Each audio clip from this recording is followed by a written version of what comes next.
Today I want to talk about the emerging trend we're seeing with the states in implementing their own versions of telemarketing laws that in many instances are more strict than we see application under the Federal Telephone Consumer Protection Act. Today we're going to discuss what you need to know and how this trend is likely to continue. I think that most are familiar with or have at least heard of the United States Supreme Court decision in the Facebook versus Duguid case. That was a case that more narrowly interpreted what is considered an automatic dialing system within the protections of the Telephone Consumer Protection Act. More specifically, what Duguid held was that an autodialer for purposes of the TCPA is a device with the capacity either to store a telephone number using a random or sequential generator or to produce a telephone number using a random or sequential number generator. The overall effect of that decision was to very narrowly define what is an autodialer under the Telephone Consumer Protection Act. The Supreme Court issued its decision in Duguid in April of 2021, and what we saw was a halt to a lot of the TCPA litigation at the federal level asserting TCPA violations premised upon the statute's restrictions of the use of an ATDS.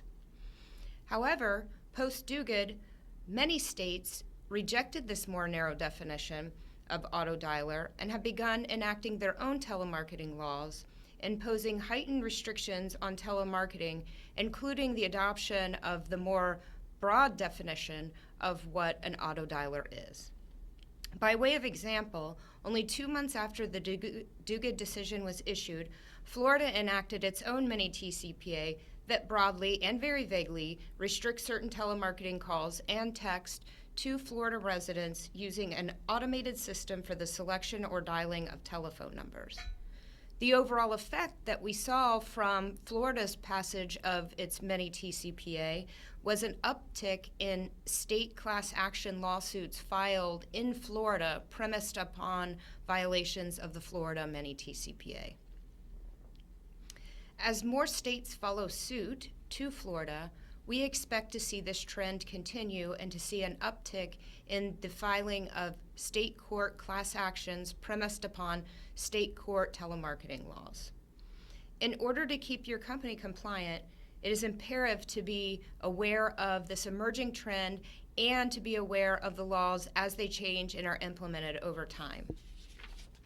To note, in addition to Florida, already post-Duguid, the states of Washington, Oklahoma, Michigan, New York, and Maryland have either implemented their own laws or amended existing laws to add additional restrictions upon telemarketing to residents of those states.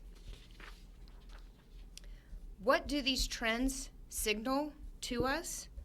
They signal an increase in litigation across the country as these states' laws are emerging, developing, and being passed. They're going to create a lot of inconsistency and risk within the litigation space as these laws are interpreted. As one example, very soon after Florida's law was passed, there was a large push to attempt to declare that law to be unconstitutional under the Florida state laws.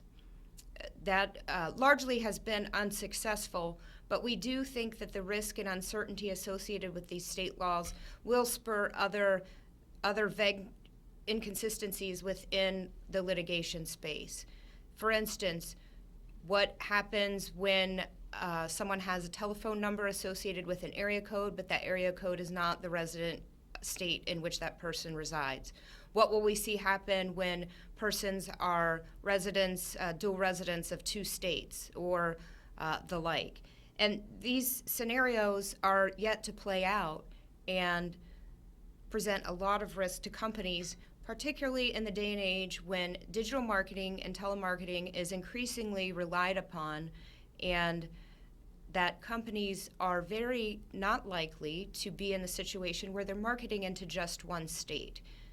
The more common scenario would be that a company would be conducting its marketing activities into more than one state, making it imperative that the company understand and learn about each state's specific laws and how those laws may impact the company's marketing effort.